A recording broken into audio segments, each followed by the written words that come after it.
Assalamualaikum warahmatullahi wabarakatuh. Selamat siang, salam sejahtera untuk kita semua. Perkenalkan, nama saya Muawanah, biasa dipanggil Ana. Saya adalah mahasiswa program Pasca Ilmu Pengetahuan Sosial Universitas PGRI Kanjuruhan Malang. Tema kali ini yaitu proses pembelajaran dalam implementasi kurikulum merdeka, sehingga harus dipahami bahwa bagaimana memahami karakter peserta didik. Pada kesempatan siang ini saya akan mengulas buku yang berjudul ini Sekolah Para Juara. Di sini ditulis oleh Thomas Armstrong yang muara sumber perintisnya adalah dari gurunya, yaitu Dr. Howard Gardner. Dalam buku ini, sebagai awal pengantar, ada satu kisah dongeng di mana ada kabar yang menggegerkan langit dan bumi. Kabar itu berasal dari dunia binatang. Menurut cerita, para binatang besar ingin mendirikan sekolah untuk binatang kecil. Setelah sepakat, akhirnya diterimalah murid dari berbagai pelosok hutan. Pada saat awal dikabarkan sekolah ini berjalan lancar, kemudian murid dan guru di sekolah itu menikmati segala kebaruan dan keceriaan yang ada dalam sekolah. Hingga tiba saatnya pada suatu hari mengubah keadaan sekolah ini. Buku pengantar sebelumnya ditulis dalam judul In Their Own Way, Discovering and Encouraging Your Child Multiple Intelligence. Di sini dijelaskan bahwa ada kisah yang menarik. Yang pertama, sebutlah satu murid yang bernama kelinci. Kelinci ini adalah binatang kecil yang piawai dalam berlari. Suatu saat dia diberikan pelajaran berenang. Di situ dia berusaha fokus tenaga pikirannya untuk belajar berenang. Dan dia pun sering tenggelam. Akhirnya dalam hatinya membuncah ada tekanan batin. Kenapa ya dia tidak bisa berenang dengan baik? Kemudian di kasus yang kedua terjadi pada murid lainnya, yaitu elang. Elang terkenal dengan kepandaiannya dalam terbang tinggi melesat. Dengan baiknya dia terbang. Suatu saat dia diberikan kelas untuk menggali. Pada pelajaran menggali ini dia kesulitan sekali karena dia kurang mampu untuk mempelajari materi menggali.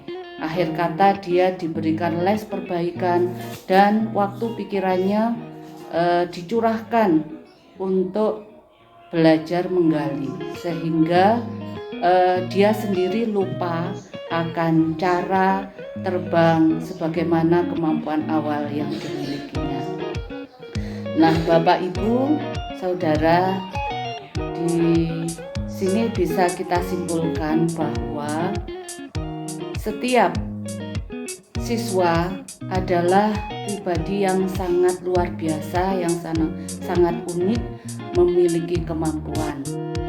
Dan kemampuan itulah yang harusnya digali oleh seorang guru dan diciptakan dalam proses pembelajaran. Terutama sekarang adalah pembelajaran implementasi kurikulum merdeka. Dari situ penulis mengemukakan teori kecerdasan majemuk, di mana siswa memandang bahwa mempunyai beberapa kecerdasan dan akan muncul satu atau dua kecerdasan yang menonjol. Di disitulah menjadi paradigma yang sangat membangun pola pikir dari sekolah bahwa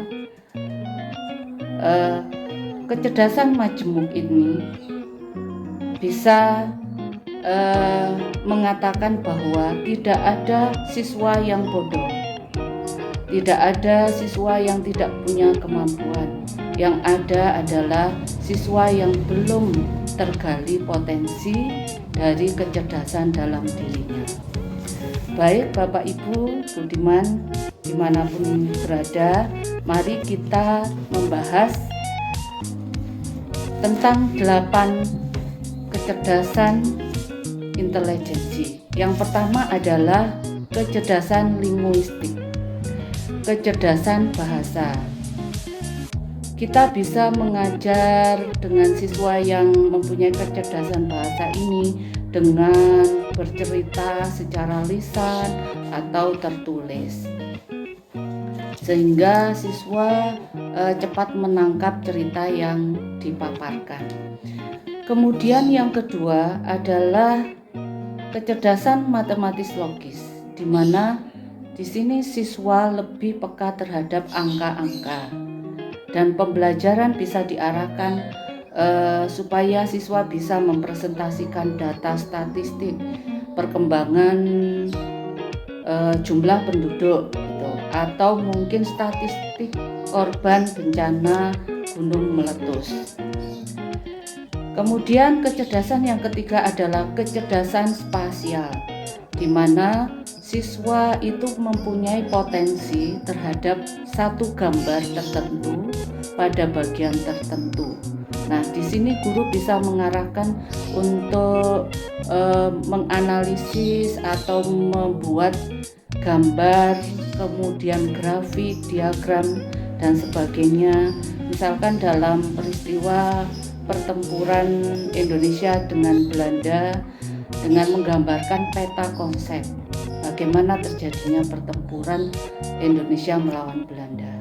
Untuk selanjutnya adalah kecerdasan kinestetik atau jasmani, di mana siswa itu lebih mempunyai potensi untuk bergerak secara aktif, menirukan gerak tubuh seseorang.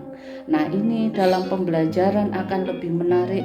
Misalkan siswa diarahkan untuk bisa bermain drama, berperan serta dalam kuis, atau mungkin juga bisa membuat bermacam-macam struktur dari pertempuran ketika Indonesia melawan Belanda. Kemudian kecerdasan musikal. Nah, di sini potensi siswa adalah lebih peka terhadap nada musik yang didendangkan. Nah, sehingga bisa kita arahkan pembelajaran, misalkan mencari lagu-lagu perjuangan yang dapat menggambarkan semangat kecintaan kepada bangsa dan negara ketika masa penjajahan. Ini contohnya. Kemudian kecerdasan berikutnya adalah kecerdasan interpersonal, di mana kecerdasan ini adalah potensi siswa yang bisa berinteraksi dengan temannya.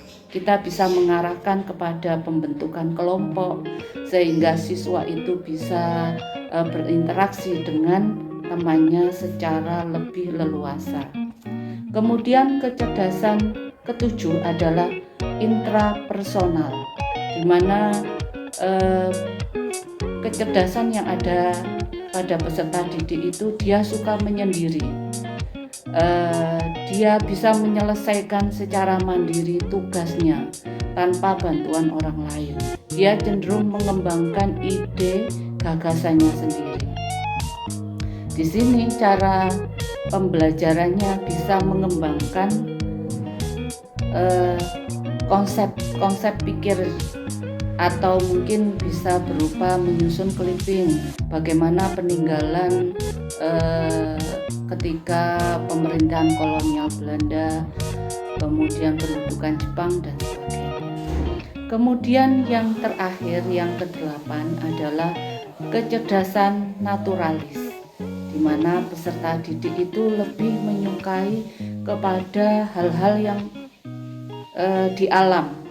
Misalkan mengajak siswa itu belajar di taman, misalkan studi ekologis atau lingkungan. Jadi mempelajari potensi sumber daya alam dengan mengajak belajar di taman, biar dia bisa mengenal langsung bagaimana tumbuhan, jenis tumbuhan, dan segala hal yang ada di sekitar alam.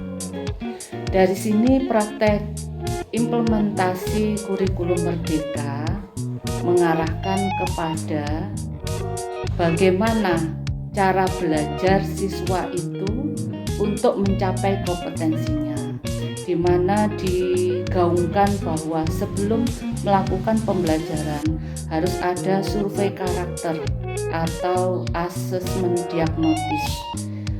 Dia termasuk dalam gaya belajar apa? Di sini digaungkan ada 3 gaya belajar. Yang pertama adalah yang visual, jadi dia bisa menangkap bentuk-bentuk gambar, terus tulisan langsung. Misalkan guru bisa menampilkan PPT di kelas. Kemudian auditori. Nah, auditori adalah jika diceritakan dengan mendengar. Jadi PPT itu bisa kita jelaskan secara gamblang kepada siswa. Kemudian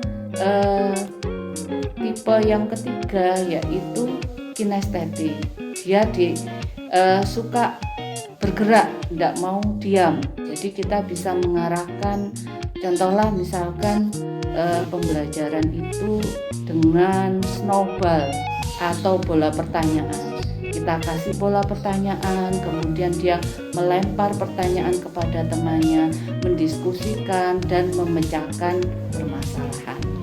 Dengan demikian, apabila seorang guru memahami tentang karakter dari peserta didik, maka dengan sendirinya akan muncul pembelajaran yang sangat menyenangkan, di mana siswa tidak merasa dia mendapatkan hal-hal yang berat, tetapi dia sambil bermain, sambil melihat lokasi dan seterusnya, dia mendapat ilmu, sehingga dengan demikian akan terjadi pembelajaran yang bermakna.